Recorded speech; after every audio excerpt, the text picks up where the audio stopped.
Hello, hello, and welcome to the Rock Metal Podcast. I'm your host, John Harris, and today on the Rock Metal Podcast, we have ADIANT. Let's get into that. That's a cool name. ADIANT, and they have a new album called Killing Dreams, which is released on November 19th via MDD Records. Right now I'm being joined by Felix to share some more information about this stellar release, what the boys have got going on. So Felix, welcome to the show. I'm happy that I can be here. Thanks for inviting me. Absolutely. Well, thanks for coming on. Thanks for making some killer music. Get it, killer, Killing Dreams. You thought about this a long time, didn't you? Yeah. It's Tuesday. I started thinking about this on Friday, and then I just hoping that my index cards line up to reality. And I guess, the biggest thing was that I just chatted with Phil from Ferency, and then you guys know each other, so it just makes the conversation flow so much easier. Yeah, we are on the same record label, and I've known the guys from Ferency for quite some time now. Yeah, same city, you see each other at concerts and talk about things. Well, I never really do interviews, so please excuse me. Okay. You never do interviews. Why? Because they are all interested in the girls, and they are requested to do all of our interviews because apparently they're just more interesting. Oh, okay. You mean I could have gotten girls? Just kidding. Well, there are magazines. Yeah, but true story, Felix. I get kind of like a reversal on that when I do interviews, especially, and this hasn't happened in almost 2 years, but backstage interviews. Before the pandemic, I was doing a whole bunch of backstage interviews because a lot of European bands come to North America in the wintertime. And so winter/early spring, and then things started to disrupt right around March, April.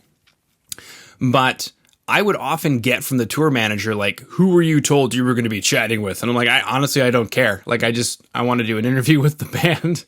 But I guess some people really want to chat with certain band members. Do you find that happens? I mean, you kind of said so, right? But do you find that happens in your band? In this band in particular, definitely. For example, there's a lot of magazines out there which are especially about female-fronted bands. And of course, they want to talk to a singer or guitar player who are both girls. So they specifically request interviews with the girls. Okay. How does that make you feel? Don't really mind. Oh, okay. Want. I was hoping they would be like, yeah, I'm important too. I can do things. But you're easy to go. You play the bass, right? That's really okay for me. Yes, I'm playing the bass. That's why. I think I'm quite a prototypical bass player, actually. I'm really happy with this instrument. Mm-hmm. Okay, take us through that, because something that I've chatted about before on the show, we always make bass player jokes, but... Yeah, me too. I know them all. You know them all. What's your favorite bass player joke? I don't know. If it's really hot in summer, please don't forget your bass player in the tour bus. In the tour bus, it can take up to 4 weeks to train a new one. Things like that. Oh man, that's awesome. Anybody watching in who has their favorite bass player jokes, just drop them in the chat and we'll get cracking. Yeah, please. I would be really happy to get to hear a few new ones. Yeah. Anything outside of the usual, like, so Felix, how was your girlfriend's couch last night? Did you go running off with the drummer? That kind of thing. Mm-hmm. Yeah. Or the guitar player who wanted to play the bass. So he had a brain operation, and they were supposed to remove a quarter of his brain so he could play the bass. Yeah. All musicians and the bass player on stage, please. Beautiful. So, but I really like playing the bass because the guitar players, they're usually rooted to the spots because they need to play really technically difficult things, and the bass player gets a bit more freedom. You can walk about on stage, you can do things. I really like that. Mm-hmm. Well, you mentioned being a prototypical bass player, and I mean, there are people who, like, for example, I'm a guitar player, but I can play the bass, but I'm not like a bass player. I'm not like, a Geddy Lee, for example. how do you fall on the spectrum? Like, are you playing something that just sort of helps carry the low end in the track? Are you doing something perhaps a little bit more to take the track someplace else? I always try to not just play, the basic tones, the deep ones. I try to also play harmonics and to join the guitars when there are melodies. Of course, as I'm also doing vocals, I always try not to do too difficult bass tracks, so singing and bass playing can go at the same time without too big a problem. Okay, very cool. Now this record, Killing Dreams. It's horrible, Felix. Why are we killing dreams? What is going on in this record? Is it a concept? Is it a theme? So basically, my sister did the lyrics, but also the parts which she sings, and I wrote the parts which I sing. And I think you can see the difference between the people who wrote the lyrics, because she's all about mental illness, and I think it's about how one may be affected after a complicated breakup, and she's trying to describe what happens in the mind of the person who was left. And it's all quite, complicated, and I just was like, well, go to hell, go die. And I quite like the contrast between that. Mm-hmm. Okay. And so she wrote all of the lyrics? No, only the ones she sings, and I wrote my own lyrics. Okay. So then, do you guys decide on, I don't know, how do you guys decide on, because if you're writing the lyrics for what it is that you're singing, which is smart, and I get it, how do you guys decide on what is going to unify the song together? Do you get together and say, this is what the song is about, and then hammer out lyrics that work for you, and then try to meld it and mold it together? So the thing is, I was not a founding member of the band, and quite a few of the songs already existed once I joined. So I basically had to work with the lyrics that were already there. And also the songs I wrote, I actually wrote 2 of them before I joined the band, just for them, because they asked me to do 1 or 2 songs for them. And so the lyrics already were there, and I just tried to find something that fit.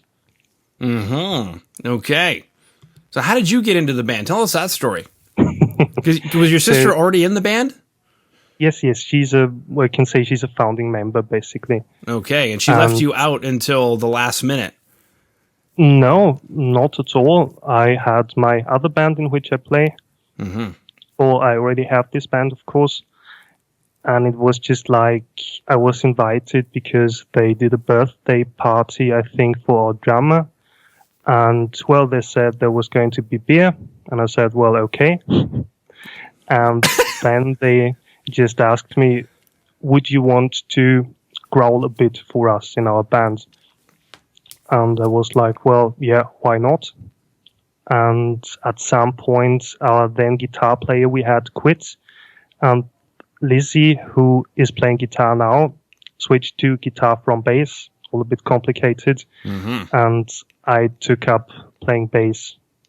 And I already had sung before that. So, we were just founded, and it was a bit of a difficult situation because of all the pandemic going on. Mm-hmm. But now we've been in that constellation for over a year, 1.5 years. Yeah. Okay. So is this, is it a pandemic record? Like, did you guys record the whole thing in the pandemic, or is this something that kind of had already been started, done, that kind of thing? We had, I think the songwriting was already finished. The pandemic hit the second. I think it was at the end of the 3rd lockdown when we actually hit the studio. Mm-hmm. At the time, it was quite difficult because we hadn't rehearsed in months because, of course, we weren't allowed.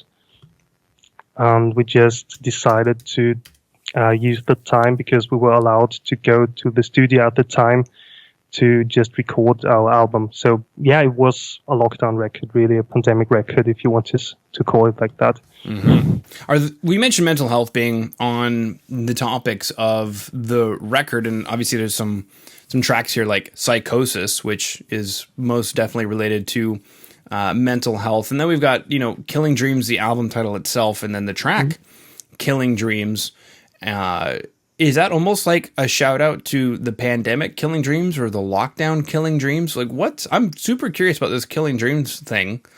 And especially with regard to some of the other tracks like Burning Bridges, lighthearted, beloved distance, lighthearted, Burning Bridges. So we're lighthearted, but we're killing dreams and burning bridges. So I know that the lyrics for Killing Dreams actually already existed before the pandemic, but I think it's also quite fitting because, of course, for many people it was a very difficult time. And I think it is important to talk about these issues. And we've got the opportunity as a band to put that into music and have other people hear it. So if nothing else, maybe some people might just start thinking about other people a lot more, which would already be a good thing. We have a question that came in. Yeah. Why is Felix drinking Goose and not delicious Perlenbacher?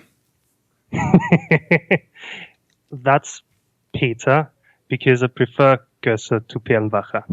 Okay. Why do you prefer Goose to Perlenbacher? What kind of a beer is it? Let's start there. Is it a lager? Goose is actually Märzenbier, which is something that only exists in Austria.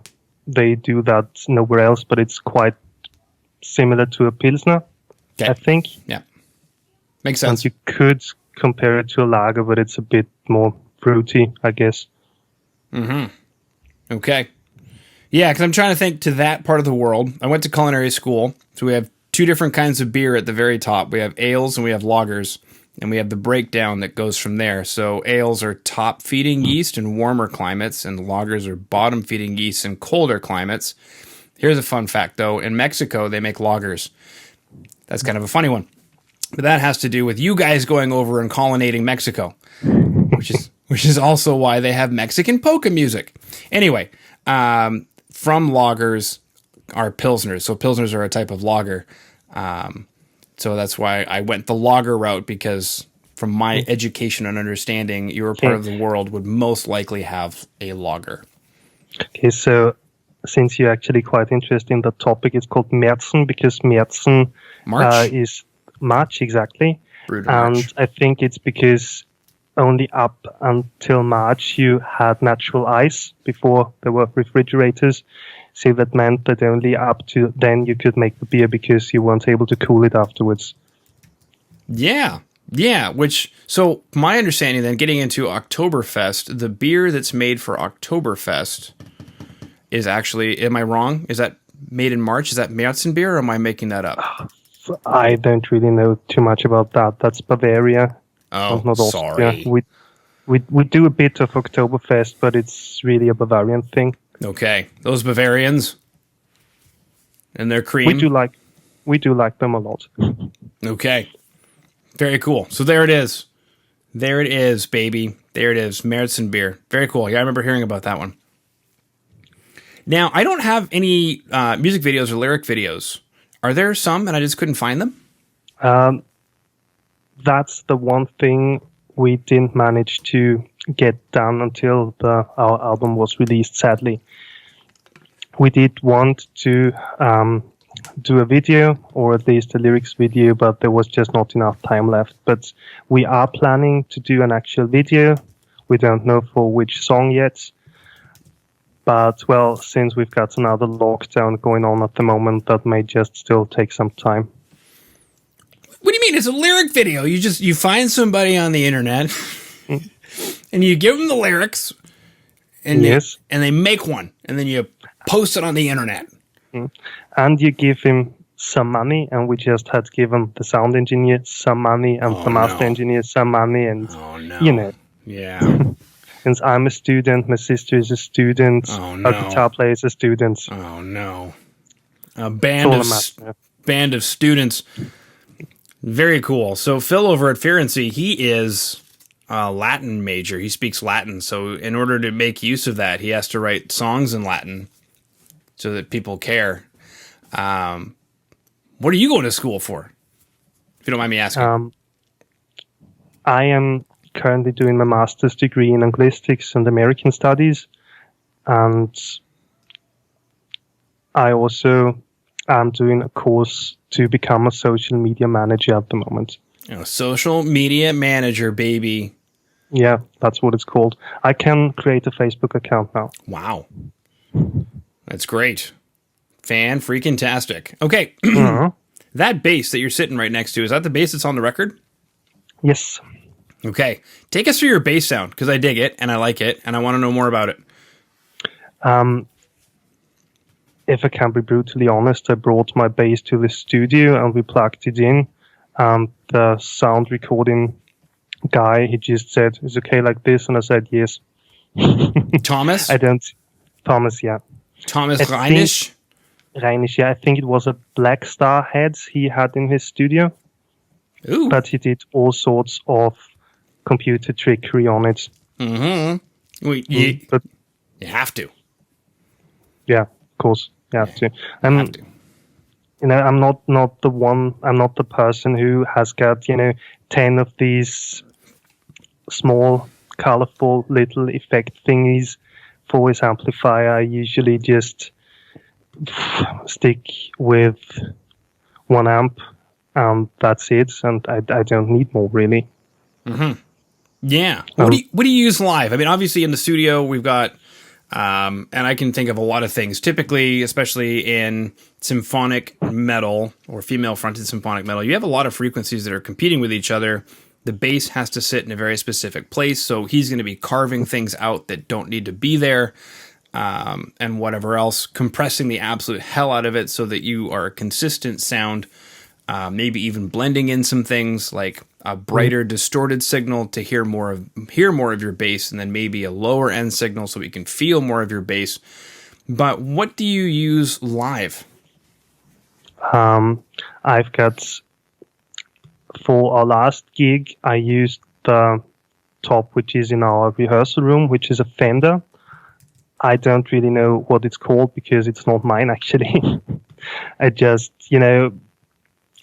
I don't think too much about my sound. I just try to make it.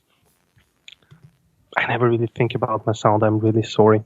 No, it's okay. There are two kinds of musicians in the world. Ones that lose sleep over their tone, and ones that can just plug into anything and they're happy. And I truly envy people like you, Felix, because I will sit and I will play with different guitar picks and try different guitar strings and lose absolute sleep. I'll miss lunch over, which... And then there are musicians who do that. I've got two basses. One sounds a bit softer and one sounds a bit sharper.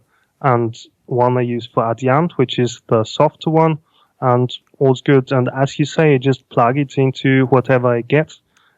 That's about it. Because also, doesn't matter where you play. When you get to the venues, there are always different cabinets. So you're never ever going to get the same sound anyway. Mm-hmm. Yeah. And also, especially when you go to, let's say, Poland, Czech Republic, doesn't really matter. They often got quite cheap cabinets. Those and you Polish and their cheap cabinets. No offense, Lance, but that's just from experience. They just get some cabinets, and you can have a few €1,000 worth of amplifier heads, and you're just not going to get any good sound out of it because the cabinet's just no good. Mm-hmm. So basically, you just deal with what you've got.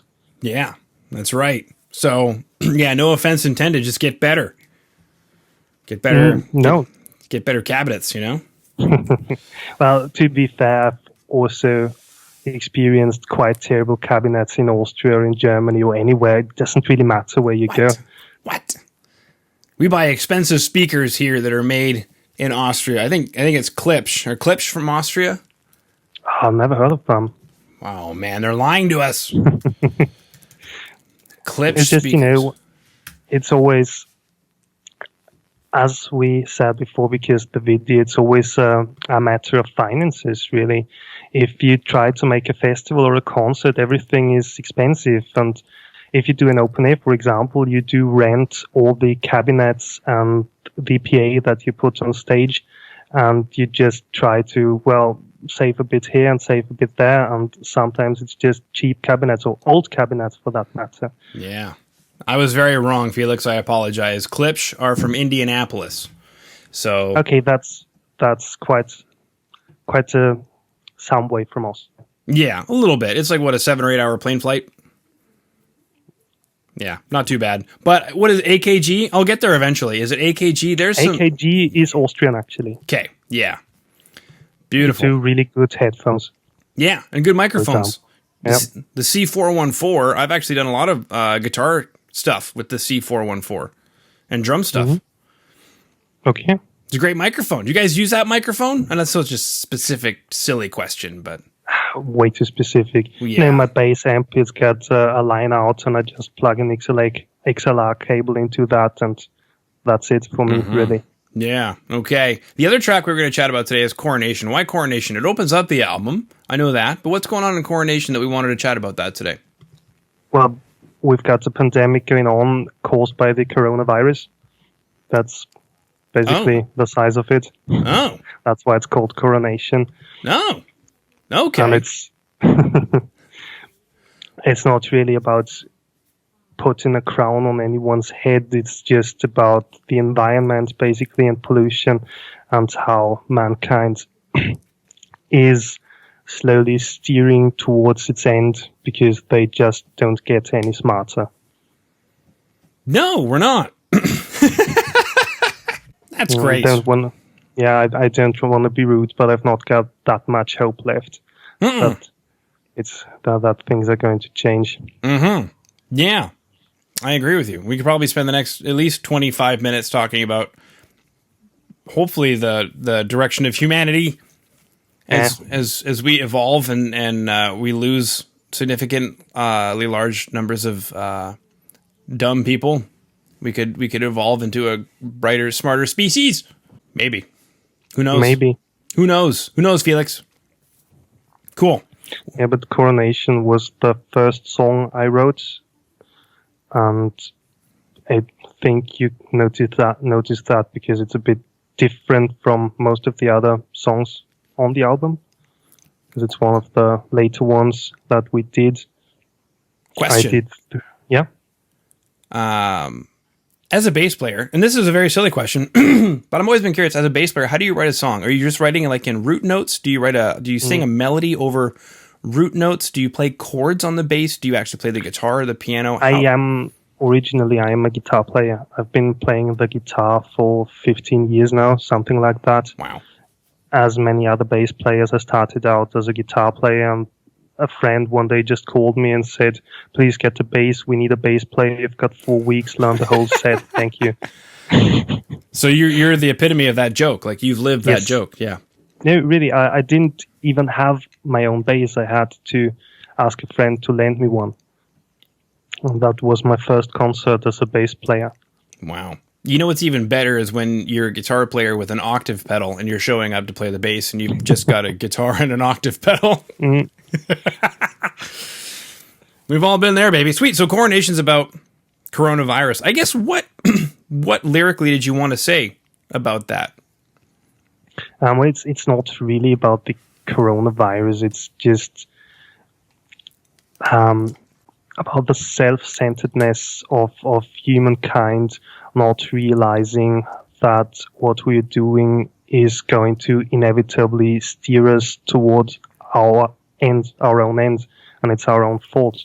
Mm-hmm. Yeah, all that toilet paper. For example, not only because of the virus, but also because of what we are doing to the environment. Mm-hmm. Yeah, and we're finally now having the conversation about that. There's not much you and I can really do about that, I'm afraid. No. It's because it's big industry big industry and government regulations and government sanctions. Well, and subsidies by the government that help control large industry. Well, of course, everyone can contribute his or her part, but all in all, I think it's more down to the industry. But, well, there is no industry without people who are buying their stuff, so it's not that easy. No, because agriculture is a large part of that, and at least here in North America, a lot of that is driven by government subsidies on what to grow and therefore what not to grow and where to establish farmland that may not even be sustainable. So there's a lot of money that's driven into carving out space, at least here in North America, for that. And we've seen... Which is correct. I think it's not that bad in Europe, but I've heard about the problematic in North America. I've actually seen a documentary about that once. But, yeah. But then... we all need to eat, don't we?